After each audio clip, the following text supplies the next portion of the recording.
Bonjour à tous. Un pass sanitaire pour avoir le droit de voter. Cette idée peut vous paraître de la science-fiction saugrenue, folle. Écoutez, j'espère me tromper. En tout cas, je vais vous donner dans une vidéo, je l'avoue, assez exclusive parce que je ne l'ai pas vue ailleurs pour l'instant, mais je vais vous donner des informations qui sont toutes, comme d'habitude, extrêmement sourcées, toutes très récentes surtout, c'est pour ça que ça m'a mis la puce à l'oreille, et qui laissent penser que ils ne vont pas laisser se faire l'élection présidentielle, les élections législatives, c'est-à-dire deux rendez-vous très importants, deux rendez-vous électoraux de 2022 en avril et en juin, comme ça. Je vais vous expliquer tout ça. Évidemment, vous savez, un homme averti en vaut deux, comme on dit. Un peuple averti également en vaut deux, au moins deux. Voilà. Et il vaut mieux savoir les choses, et il aurait mieux fallu dans le passé qu'on sache des choses avant pour pouvoir agir beaucoup plus efficacement, ce que nous allons évidemment faire. À ce sujet, c'est extrêmement concret. D'ailleurs, à la manifestation de samedi, samedi prochain, 25 septembre, on annoncera des choses très concrètes concernant déjà les soignants, les métiers de la santé et concernant les parents d'élèves pour leurs enfants à l'école et le monde de l'école en général. D'ailleurs, ça concernera aussi les enseignants et les étudiants. Ça, c'est pour samedi, j'y reviens dans un instant. Mais pour cela, il faut continuer à vous inscrire si vous êtes intéressé pour fédérer la résistance par métier. Fédérer l'entraide à l'intérieur des mêmes métiers, des mêmes centres d'intérêt, de lutte, de résistance face au covidisme. Il y a un petit formulaire, on vous demande votre profession, enfin votre secteur d'activité en tout cas. Vous allez voir ça, ça prend 10 secondes à remplir. Le lien vers ce formulaire se trouve sous la vidéo en description. Et physiquement dans les manifestations, depuis samedi dernier ça a commencé, il y avait un monde fou. On continue, on met ça en plus grand encore, puisque maintenant ça concerne aussi les salariés du privé. Samedi prochain, pour la manifestation nationale, le cortège national à Paris. En tout cas, le lien se trouve sur la vidéo en description. N'hésitez pas à le remplir dès maintenant, si vous ne l'avez pas encore fait, c'est extrêmement important. Et à le partager partout autour de vous, à le faire circuler sur vos réseaux sociaux. Justement, samedi 25 septembre, rendez-vous 14h, place de Barcelone à Paris. Rendez-vous, on marchera jusqu'à la place Vauban. Et là, justement, on remettra en place, en plus gros, vous allez voir, ces structures pour fédérer la résistance par métier. Mais aussi pour les parents d'élèves, on va annoncer quelque chose, une initiative très forte. Idem pour les métiers de la santé. Et puis on ira progressivement. On se substitue un peu aux syndicats, aux fédérations de parents d'élèves. Je suis désolé, ce n'est pas tout à fait notre rôle normalement de mouvement politique, mais on le fait parce qu'on estime que c'est notre devoir. Et nos bénévoles sur place le feront. Voilà, tout simplement. Pour cela, il faut nous aider. Il faut vraiment nous aider, il faut nous rejoindre. Vous pouvez vous-même être un bénévole demain pour aider. Vous pouvez être un militant. Vous pouvez être un militant de la résistance pour défendre nos belles valeurs, notamment l'entraide. L'entraide.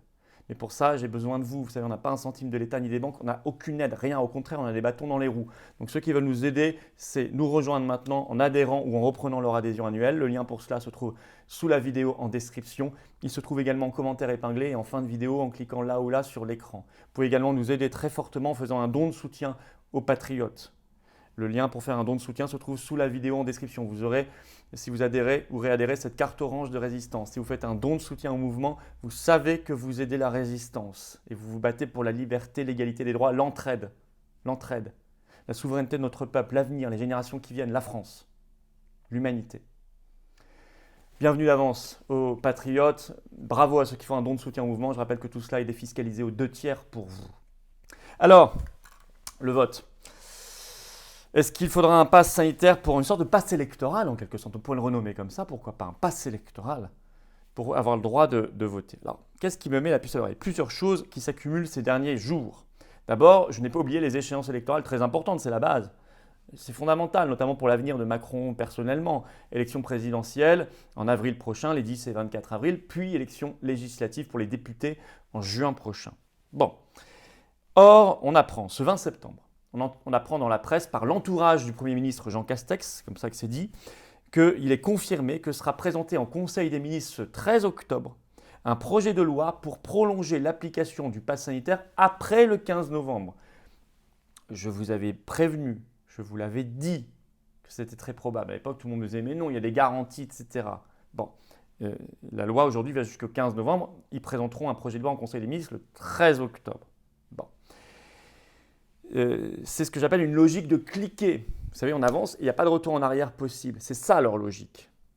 C'est la logique de toutes les sectes, tous les fanatismes. L'Union européenne a la même logique. Alors vous avez un article d'ailleurs, le Public Sénat, qui est sorti ce 20 septembre, qui s'appelle « Vers un pass assoupli mais durable ». Oui, parce qu'ils vont vous vendre ça en disant on va territorialiser le pass sanitaire. Il pourrait être dans certains territoires et pas dans d'autres, ou de manière allégée dans certains, renforcée dans d'autres, etc. Mais oui, mais ça veut simplement dire qu'ils pourront le modifier par simple décret. Ce sera durable, voire éternel. Et en effet, dans cet article du Public Sénat du 20 septembre, on apprend que Olivier Véran, le ministre de la Santé, a déclaré ceci.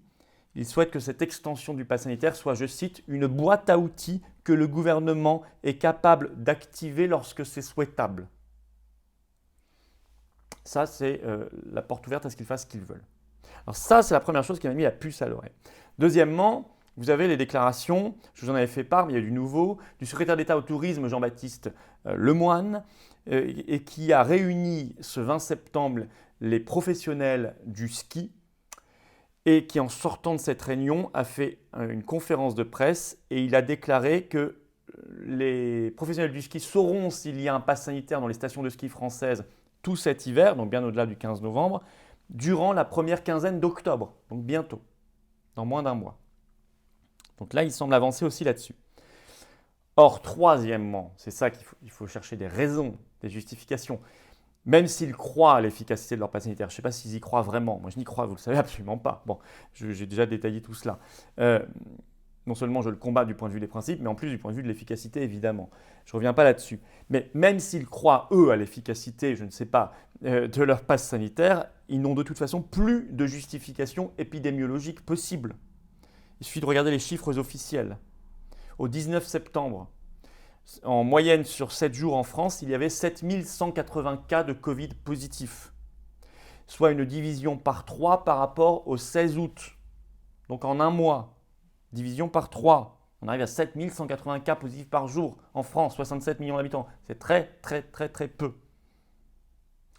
Et je rappelle que le Conseil constitutionnel, dans sa décision du 5 août dernier sur l'extension du pass sanitaire et la loi Covid-19, avait déclaré ceci, que les dispositions de mise en place du pass sanitaire, il devait, je cite le Conseil constitutionnel, il doit y être mis fin sans délai lorsqu'elles ne sont plus nécessaires. Alors là, si on regarde la situation épidémiologique en France, normalement, ça devrait s'appliquer dès maintenant la fin du pass sanitaire. Mais c'est vrai que tout ça va coïncider, cette extension, je l'ai dit, avec les campagnes électorales cruciales. On n'est plus simplement sur des départementales, des municipales ou des régionales. On est sur la présidentielle et les législatives, c'est-à-dire les députés. Bon, en avril et en juin prochain. Est-ce qu'il y aura un vote sous passe sanitaire, c'est-à-dire un passe électoral?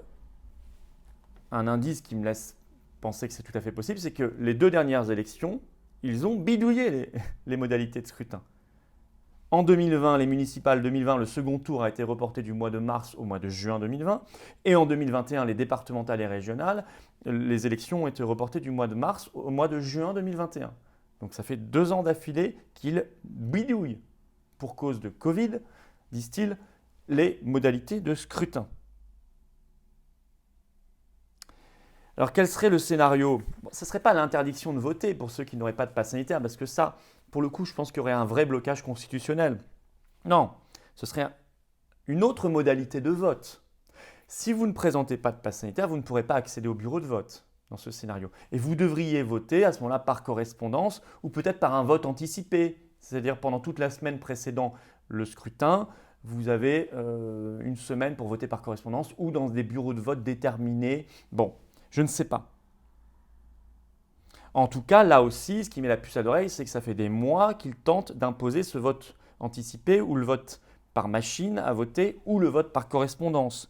Il y a eu plusieurs tentatives parlementaires téléguidées, c'est-à-dire des parlementaires issus de En Marche ou du Modem, de la majorité, entre juin 2020 et novembre 2020. Plusieurs propositions de loi qui n'ont, Dieu merci, parce qu'on les a dénoncées à temps et combattues, pas abouti.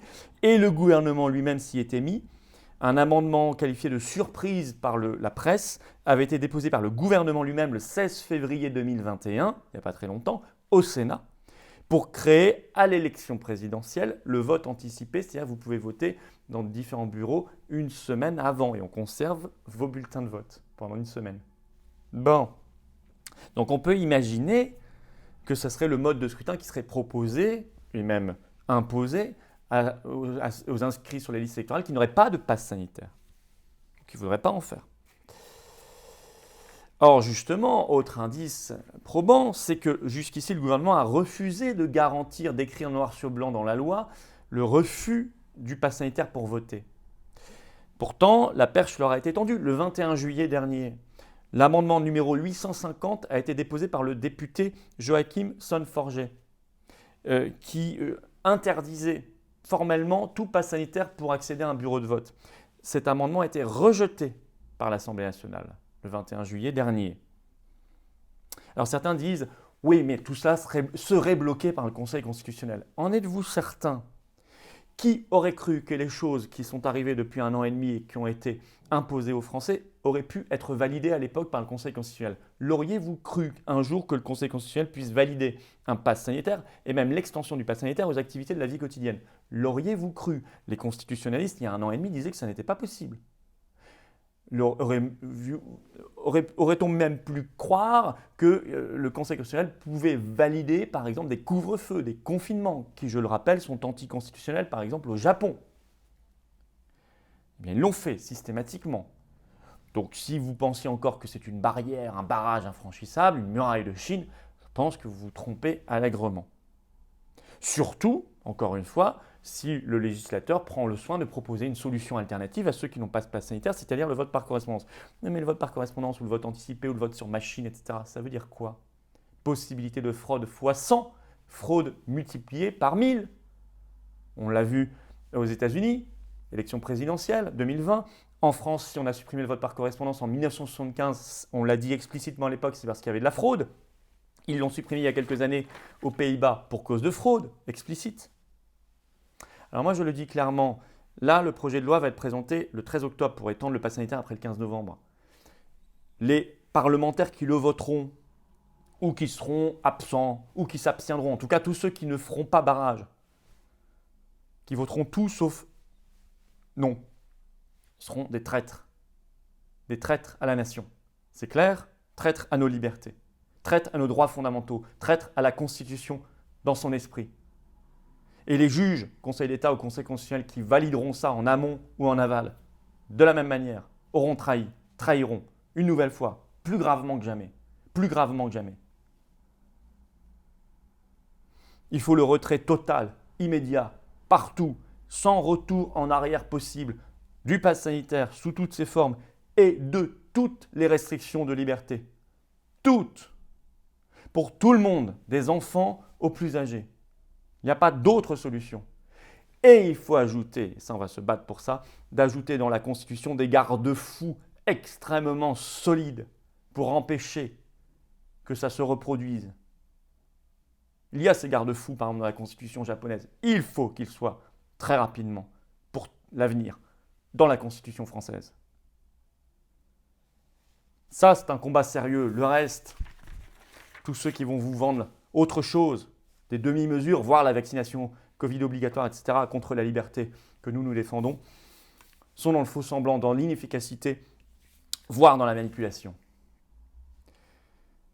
Eh bien, battons-nous. Rendez-vous 25 septembre, samedi, 14h, place de Barcelone, à Paris, pour le cortège national. Immense, gigantesque, ramenez du monde, et vos drapeaux français, et vos pancartes liberté. Non au pass sanitaire, non au pass électoral. Et on se bat, abonnez-vous à cette chaîne YouTube, allons vers les 300 000 abonnés. Là, faites-le maintenant, ça prend 2 secondes, je compte vraiment sur vous, ça donne de la visibilité à toutes ces vidéos. Et venez. On va annoncer des choses pour les parents d'élèves, on va annoncer des choses pour les métiers de la santé, on va annoncer progressivement des choses. On se substitue aux instances qui sont en défaillance totale. Fédération de parents d'élèves, syndicats, etc. Ben c'est comme ça, ce n'est pas tout à fait notre rôle, mais on le fait quand même. Nous avons le devoir de le faire. On ne peut pas laisser nos compatriotes, ça fait 45 semaines qu'on est dans la résistance, semaine après semaine, dans toutes ces manifestations et le reste. Eh bien, on va continuer, on va amplifier. Remplissez le formulaire justement pour fédérer la résistance par métier. Il est en lien sous la vidéo en description et partagez-le. Et venez, prenez cette carte orange avec nous, avec moi. Soyez parmi les plus de 30 000 adhérents à jour qui sont déjà là. Battons-nous ensemble pour ces belles valeurs, pour nos enfants, pour les générations qui viennent, pour notre pays. Le lien pour adhérer et réadhérer aux Patriotes se trouve sous la vidéo en description. Il se trouve également en commentaire épinglé ici et là en cliquant sur l'écran. Sous la vidéo en description, il y a également un lien pour faire un don de soutien au mouvement et donc à la résistance. Tout ça, c'est défiscalisé aux 2 tiers pour vous. Bienvenue d'avance, on se bat ensemble. Bravo à ceux qui font un don de soutien au mouvement. Vive la France!